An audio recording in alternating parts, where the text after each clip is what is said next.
Hello everyone, welcome back to my channel school of science. मेरा नाम नितिन लूथरा है। मैं क्लासेस 9 10th के लिए साइंस लेता हूं और 11 12th जेई नीट के बच्चों के लिए केमिस्ट्री लेता हूं। मैं पिछले 21 सालों से एजुकेशन इंडस्ट्री के अंदर हूं और मैंने बहुत सारे थाउजेंड्स ऑफ स्टूडेंट्स को पढ़ाया है। मैंने बहुत सारे दिल्ली के टॉप स्कूल्स के अंदर वेरियस वैल्यू एडेड सेशंस भी लिए हुए हैं, जैसे expectation management, time management, teachers, parents, students के लिए career counselling, stream selection, crack the board session, how to attempt question paper and so on. ये सारे सेशंस मैं आप लोगों के लिए भी ज़रूर और बहुत जल्दी अपलोड करूँगा। बट फिलहाल हमारे लिए जो इम्पॉर्टेंट है वो है आपका कंटेंट, आपका कोर्स सीबीएसई, जेई और नीट के लिए, क्योंकि आज हम शुरू करने वाले हैं क्लास 11th का one of the most important chapter, that is states of matter का एक नया टॉपिक। ये एंट्रेंस के लिए काफ़ी इम्पॉर्टेंट माना जाता है, जिसका नाम है ग्राहम्स लॉ ऑफ डिफ्यूजन या फिर एफ्यूशन। अब इसका कंसेप्ट क्या है, पहले हम बात करते हैं कि ये वर्ड डिफ्यूजन और एफ्यूजन का मतलब क्या होता है। हालांकि डिफ्यूजन वर्ड आपने पहले भी छोटी क्लासेस में पढ़ा हुआ है कि एक गैस जो है वो अपने आप को स्प्रेड करती है जितना भी उसके पास आसपास अवेलेबल स्पेस होता है उसके अंदर। जैसे आप अगर परफ्यूम की बॉटल को ओपन कर देते हैं तो आप तक परफ्यूम की खुशबू पहुंच जाती है, क्योंकि आप तो दूर है, ठीक है ना। या किसी एक रूम के अंदर परफ्यूम स्प्रे हुआ तो साइड में या दूसरे कॉर्नर तक आपको उसकी स्मेल, उसकी खुशबू, उसकी फ्रेग्रेंस पहुंच जाती है। ये किस वजह से होता है? क्योंकि परफ्यूम के पार्टिकल्स गिवन स्पेस जो एयर में होता है उसमें क्या कर जाते हैं? डिफ्यूज कर जाते हैं, स्प्रेड कर जाते हैं।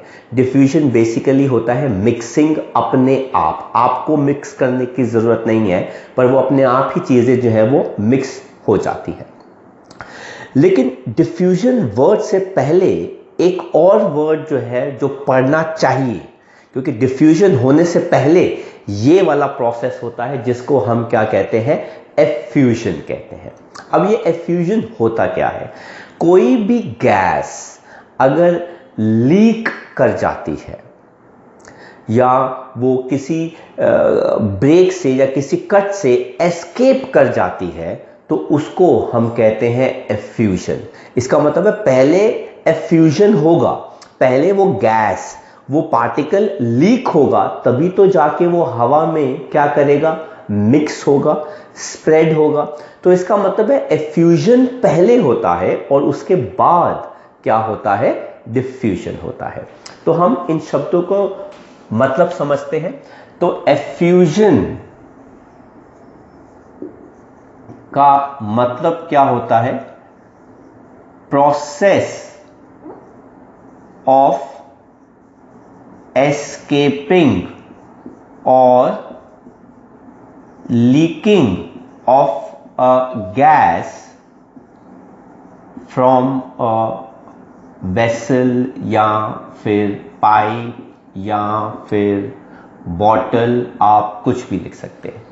किसी भी गैस का एस्केप करना या लीक करने को हम क्या कहते हैं? एफ्यूजन। और अब जब वो लीक कर रही है तो जाहिर सी बात है वो ओपन एरिया में, एयर में क्या करेगी? स्प्रेड करेगी। तो हमारे पास क्या आता है? डिफ्यूजन आता है। तो डिफ्यूजन क्या हो जाता है? Process of spreading of a gas in open air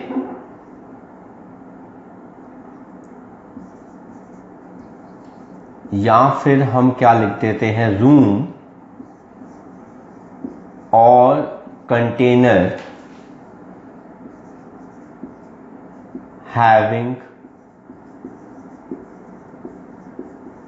available space. तो उसके अंदर, उस कंटेनर में, उस बॉटल में, उस रूम के अंदर जितना स्पेस अवेलेबल होगा उसमें वो गैस जो है वो क्या कर जाती है? स्प्रेड कर जाती है। सिंपल टर्म्स में हम इसको कहते हैं मिक्सिंग ऑन इट्स ओन।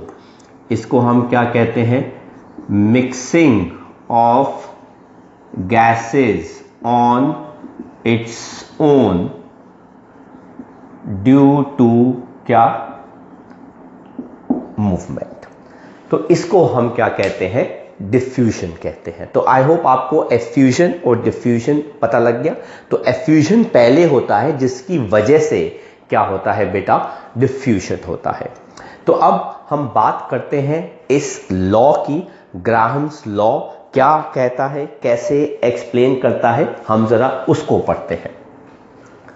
तो लॉ की स्टेटमेंट जो है वो क्या कहती है, at constant temperature and pressure the rate of diffusion या फिर effusion of two gases is inversely proportional to square root of their density।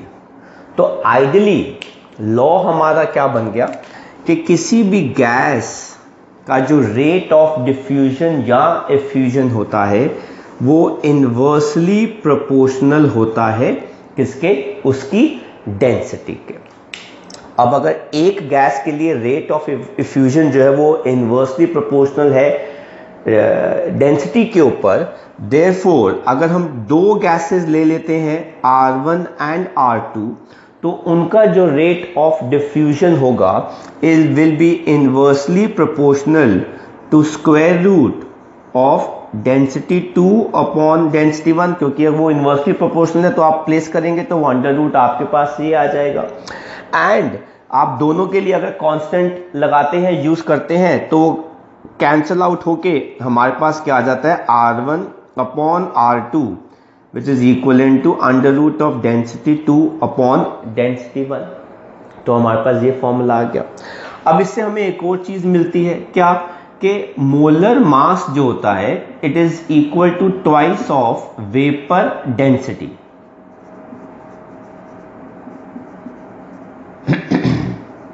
है ना। तो ये हमने फर्स्ट चैप्टर पढ़ा था कि मोलर मास जो है वो वेपर डेंसिटी के क्या होता है, ट्वाइस होता है। तो अगर मेरे पास वेपर डेंसिटी का फॉर्मूला ये आ जाता है तो वेपर डेंसिटी क्या आ जाएगा, मोलर मास अपॉन 2। और अगर मैं इसको इस फॉर्मूले में प्लेस कर देता हूं, वेपर डेंसिटी के फॉर्मूले को यहां पे प्लेस कर देता हूं, तो मेरे पास नया फॉर्मूला आ जाता है रेट ऑफ डिफ्यूजन का, जो क्या हो जाएगा, under root of molar mass of second gas upon molar mass of first gas. तो हमारे पास दो फॉर्मूले बन जाते हैं। ये वाला फॉर्मूला गैसेस की डेंसिटी पे डिपेंडेंट है और ये वाला फॉर्मूला जो है वो गैसेस के मोलर मास पे डिपेंड हो गया। तो आई होप आपको इतना कॉन्सेप्ट समझ में आया कि लॉ क्या कहता है और उसके बिहाफ पे हमारे पास क्या आ गया, उनके फॉर्मूले आ गए। अब हम छोटी मोटी कंडीशंस को चेंज करते हैं और देखते हैं कि क्या बदलाव आ सकता है रेट ऑफ डिफ्यूजन के अंदर, दो या दो से ज्यादा गैसेस का। मेनली हम दो गैसेस की बात कर रहे हैं। अब हम देखते हैं कि क्या होगा अगर हम दो गैसेस जिनको हम डिफ्यूज कर रहे हैं वो अलग अलग प्रेशर पर है, पर टेम्परेचर क्या है, कांस्टेंट है, राइट। तो अब हमारे पास कंडीशन क्या है, कंडीशन है if two gases diffuses at different pressure but same temperature, तो उस केस में हमारे पास फॉर्मूला क्या आ जाता है रेट ऑफ डिफ्यूजन का, R1 upon R2 which is equal to ratio of P1 upon P2 under root of D2 upon D1। तो हमारे पास नई चीज जो है वो क्या हो गया, प्रेशर यहाँ पे इंट्रोड्यूस हो गया, क्योंकि प्रेशर जो है वो क्या है, डिफरेंट है। अच्छा, अब डेंसिटी वाला जो है वो मोलर मास के साथ भी एसोसिएट कर सकते हैं, तो सेम फॉर्मूला हमारा किसके अकॉर्डिंगली बन जाएगा, एक्सप्रेस कर सकते हैं मोलर मास ऑफ गैस के साथ, राइट। तो इसका मतलब ये हो गया कि अगर प्रेशर किसी का ज्यादा है तो उसकी नंबर ऑफ कोलिजन्स, अगर किसी गैस का प्रेशर ज्यादा है तो उसकी नंबर ऑफ कोलिजन्स क्या होंगी, ज्यादा होंगी। इस वजह से उसका रेट ऑफ डिफ्यूजन जो है वो भी क्या होगा, ज्यादा होगा। ऐसा ही देखते हैं कि what if temperature is different and pressure is constant. नई कंडीशन आ गई हमारे पास, if two gases diffuses at different temperature but same pressure, तो उस केस में भी हमारा फॉर्मूला कुछ मिलता जुलता है। वो क्या आ जाता है, R1 upon R2 which is equal to under root of product upon temperature T1 into D2 upon T2 into D2। तो इस केस में भी टेम्परेचर जो है वो अंडर रूट में आ जाता है, और मोलर मास और डेंसिटी वाला कॉन्सेप्ट तो हमने पहले ही पढ़ ही लिया है। तो T1 into mm2 upon T2 into mm1। तो ये आपका कॉन्सेप्ट आ गया कि व्हाट इफ अगर दो गैसेस जो डिफ्यूज हो रही हैं उनका टेम्परेचर डिफरेंट है पर प्रेशर क्या है, कांस्टेंट है। तो आप इस हिसाब से फॉर्मूलेस को वेरी करके आप अपने क्वेश्चन आंसर्स में क्या कर सकते हैं, अप्लाई कर सकते हैं। चलिए और भी कंडीशंस इसके अंदर देख सकते हैं कि हम क्या चीजों को चेंज कर सकते हैं। अब हम बात करें कि गैसेस की diffusion with respect to volume and time. अब नॉर्मली हमारा फॉर्मूला क्या होता है, रेट ऑफ डिफ्यूजन का, रेट ऑफ डिफ्यूजन या एफ्यूजन का। तो गैसेस को बेसिकली हम स्टडी किस रिस्पेक्ट पे करते हैं, उनकी वॉल्यूम से। तो कितनी वॉल्यूम डिफ्यूज हो रही है या एफ्यूज हो रही है upon given time.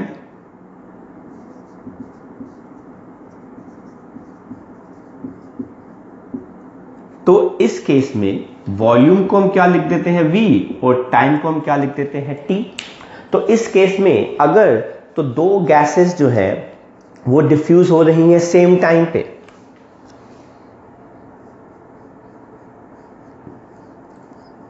if two gases diffuses or effuses at same time, तो मतलब उनके लिए टाइम जो है वो क्या रहेगा, सेम रहेगा। तो हमारे पास रेट ऑफ डिफ्यूजन जो है R1 अपॉन R2 जो डायरेक्टली प्रोपोर्शनल इस हिसाब से आ जाएगा। तो ये क्या आ जाएगा, V1 upon T divided by V2 upon T। तो T से T हमारे पास क्या हो जाएगा, कैंसिल। तो देयरफॉर हमारे पास यही फॉर्मूला क्या बन जाएगा, R1 upon R2 which is equal to V1 upon V2। तो rate of diffusion of two gases is coming out to be directly proportional to उनकी वॉल्यूम कितनी है। Is that clear. और वैसे तो हमने आगे पढ़ा ही हुआ है, which is also equal to the ratio of root of उनकी डेंसिटी या फिर उनका मोलर मास। तो इसको आप ऐसे भी एक्सप्रेस कर सकते हैं। एंड लास्ट केस ले लेते हैं, what if the two gases diffuses in same volume. If the two gases diffuses या एफ्यूजेस इन सेम वॉल्यूम, तो इस बार टाइम जो है वो क्या हो जाएगा, डिफरेंट हो जाएगा। तो हमारे पास फॉर्मूला क्या आ जाएगा, R1 upon R2 which is equal to V upon T1 upon V upon T2। Volume cancel हो गया, तो हमारे पास R1 अपॉन R2 क्या आ जाएगा, it is T2 upon T1, right. तो कि जो टाइम ज़्यादा लेगी वो कम डिफ्यूज़ हो रही है, तो ये किसके इक्वल आ जाएगा, ratio of under root of उनकी density which is also equal to ratio of under root of उनका मोलर मास। तो आप ऐसे मल्टीपल फॉर्मूले जो हैं उनके लिए क्या कर सकते हैं, बना सकते हैं, राइट। तो ये हमारे पास कुछ कॉन्सेप्ट्स हैं जिसके अंदर हमने डिफ्यूजन को क्या किया है, एक्सप्रेस किया है with respect to density, molar mass, volume, time, constant temperature, pressure changing, constant pressure, temperature changing. तो अब हम फाइनली बात करते हैं इसके इंपॉर्टेंस की। तो बात करते हैं ग्राहम्स लॉ इंपॉर्टेंट क्यों है, इसका फायदा क्या है।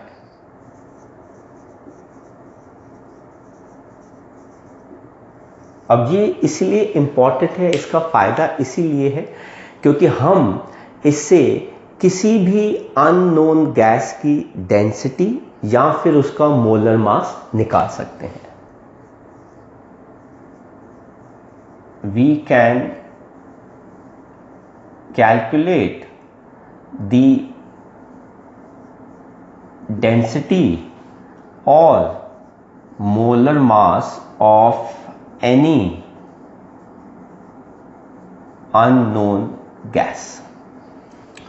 दूसरा ये भी है, इसका काफी अच्छी एप्लीकेशन है कि आप आइसोटोप्स को भी एलिमेंट्स के अलग कर सकते हो क्योंकि उनके मासेस डिफरेंट होते हैं ना, उस बिहाफ। तो it helps in separation of isotopes of elements. It helps in separation of isotopes of elements, like uranium के आइसोटोप्स को हम उससे सेपरेट कर सकते हैं 3। और सिंस दो गैसेस की डेंसिटी अगर अलग अलग है तो उससे हमें हेल्प मिलती है, हम उन गैसेस मिक्सचर को भी अलग कर सकते हैं। जिसकी डेंसिटी ज़्यादा हो जाएगी वो गैस नीचे आएगी, जिसकी डेंसिटी कम होगी वो गैस कहाँ पे आएगी, मिलेगी, ऊपर मिलेगी। So on the basis of different densities या फिर डिफरेंट मॉलिक्यूलर मासेस हम गैसेस को भी क्या कर सकते हैं, मिक्सचर में अलग कर सकते हैं।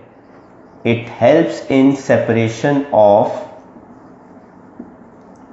different gases as they will have different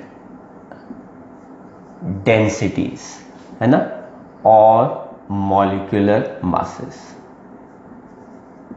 या molar masses। तो ये हमारे पास इंपॉर्टेंस आती है ग्राहम्स लॉ की, जिसकी हेल्प से हम क्या कर सकते हैं, गैसेस को क्या कर सकते हैं, सेपरेट कर सकते हैं उनके दूसरे मिक्सचर से, उनके मिक्सचर से, राइट। कुछ न्यूमेरिकल देखते हैं इसके बेस के ऊपर और फिर आपका कॉन्सेप्ट जो है वो क्लियर हो जाएगा। तो आइए देखते हैं कुछ न्यूमेरिकल जो इस लॉ पर बेस्ड है। तो पहला क्वेश्चन कहता है equal volumes of two gases A and B diffuses. तो दोनों की वॉल्यूम जो है वो सेम है, तो VA is equal to VB diffuses through a porous spot in 20 second and 10 second respectively. मतलब गैस A 20 सेकेंड्स में डिफ्यूज कर रही है और गैस B 10 सेकेंड्स में डिफ्यूज कर रही है। तो TA कितना आ गया, 20 सेकेंड्स, और टाइम दूसरी गैस के लिए कितना आ गया, 10 सेकेंड्स। कहता है if the molecular mass of the gas A is 80, तो मॉलिक्यूलर मास A का कितना आ गया, 80। तो calculate the molecular mass of gas B, आपको ये निकालना है। तो पहले तो फॉर्मूला देखते हैं क्या होता है, उसके बाद वैल्यूज प्लेस करते हैं। अब हमने देखा था according to Graham's law, according to Graham's law, rate of diffusion of two gases is equivalent to volume। अब A B ले लेते हैं, A एंड ये क्या आ गया B, तो VA upon TA which is equivalent to, which is divide by VB upon TB and which is inversely proportional to the ratio of their root of molar masses, right? अब इसके अंदर ये चीज़ हमको नहीं चाहिए, हमको यही चीज़ का इस्तेमाल करना है। वॉल्यूम दोनों की सेम है तो हमने कैंसिल कर दिया, तो हमारे पास क्या आ जाएगा, time for the gas B upon time for the gas A is equal to under root of molar mass of gas B upon molar mass of gas A। B के लिए टाइम कितना है 10 अपॉन कितना आ गया 20, under root molar mass B का निकालना है, A का कितना हमें दे रखा है 80। तो हम दोनों तरफ क्या कर देते हैं, स्क्वायर कर देते हैं। अगर स्क्वायर करते हैं तो ये तो कैंसिल हो गया, तो अगर स्क्वायर करते हैं तो हमारे पास ये कितना आ जाएगा 1/4 और ये कितना आ जाएगा मोलर मास B अपॉन कितना आ गया 80। तो देयरफॉर मोलर मास B का कितना आ जाएगा 20U। आई होप आपको समझ में आया। वेरी सिंपल, लैंग्वेज का थोड़ा सा कंसर्न रहेगा, बाकी बहुत सिंपल है। ऐसे ही दूसरा क्वेश्चन देखते हैं। 127 ml of a gas diffuses in same time. तो मेरे पास यहाँ पे एक गैस की वॉल्यूम है, वो कितनी है 127 ml। ये क्वेश्चन नंबर 2 हो गया। Diffuses in same time as 100 ml of chlorine gas. तो दूसरी गैस जो हमारे को दे रखी है वो है क्लोरीन गैस, उसकी वॉल्यूम कितनी है 100 ml। टाइम जितना क्लोरीन गैस का डिफ्यूज करने का है उतना ही नॉर्मल जो दूसरी गैस है उसका डिफ्यूज करने का है। Calculate the molar mass of the gas. तो आप यहाँ से मोलर मास क्लोरीन गैस का निकाल दीजिए, तो वो कितना आता है 2 × 35.5 कितना आ गया 71। मोलर मास आपको दूसरी गैस का निकालना है। फॉर्मूला आप देख सकते हैं यही हमारा आता है, हम यहीं पे यूज़ कर लेते हैं।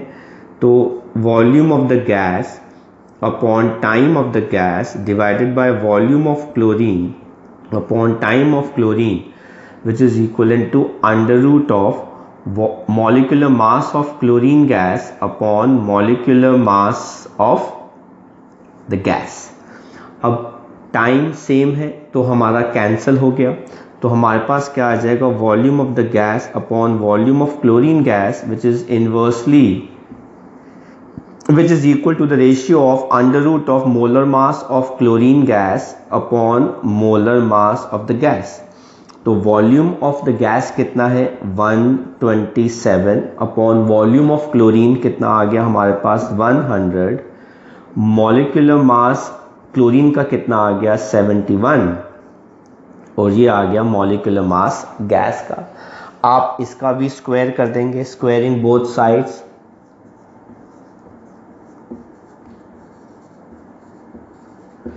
तो हमारे पास ये कितना आ जाएगा 127 स्क्वायर अपॉन 100 का square which is equivalent to 71 upon molecular mass of the gas. तो molecular mass of the gas कितना आ जाएगा 71 × 100 × 100 डिवाइडेड बाय 127 × 127, ये अप्रॉक्सीमेटली कितना आता है 44U आ जाएगा। तो स्ट्रेट फॉर्मूला एप्लीकेशन है। थोड़ी सी क्वेश्चन की लैंग्वेज ट्रिकी होती है, तो आपको इस चीज़ का ध्यान रखना है कि जो फॉर्मूला है वो डेंसिटी से रिलेटेड है या मॉलिक्यूलर मास है, वॉल्यूम है, टाइम है, क्या है, ये आपका कंसर्न जो है रहेगा। इस पे थोड़ा सा आपको क्या करना पड़ेगा, फोकस करना पड़ेगा। बाकी लैंग्वेज मैंने सिंपल रखी है एज यूजुअल, ताकि आप कॉन्सेप्ट को अच्छे से समझ सकें। तो अगर आपको हमारा आज का लेक्चर जो है वो ग्राहम्स लॉ पे अच्छा लगा, समझ में आया, तो लेक्चर को लाइक करना मत भूलिएगा और अपने फ्रेंड्स के साथ भी ज़रूर शेयर कीजिएगा ताकि वो भी इस लेक्चर का बेनिफिट उठा सकें। और जिन बच्चों ने मेरे चैनल को सब्सक्राइब नहीं किया है वो ज़रूर सब्सक्राइब कर लीजिए ताकि आपको रेगुलर नोटिफिकेशंस अपडेट जो है वो मिलते रहे। इसके अलावा जैसा कि मैंने कहा आप में से किसी का भी कोई भी पर्सनल डाउट है, टॉपिक है, चैप्टर है जो आपको कंसर्न लग रहा है, जो आपका वीक है, तो आप प्लीज़ मुझे ज़रूर बताएं, मुझे टेक्स्ट करें। मेरा नंबर जो होता है वो थंबनेल पे फ्लैश होता है, आप उस पर ज़रूर मुझे टेक्स्ट करके मुझे बताएं। मैं आपके लिए ज़रूर उस लेक्चर को अपलोड करूँगा। इनफैक्ट आपके डाउट्स भी मैं सॉल्व करूँगा बिना किसी कॉस्ट के। Till then, thank you very much. Bye bye from schools of science.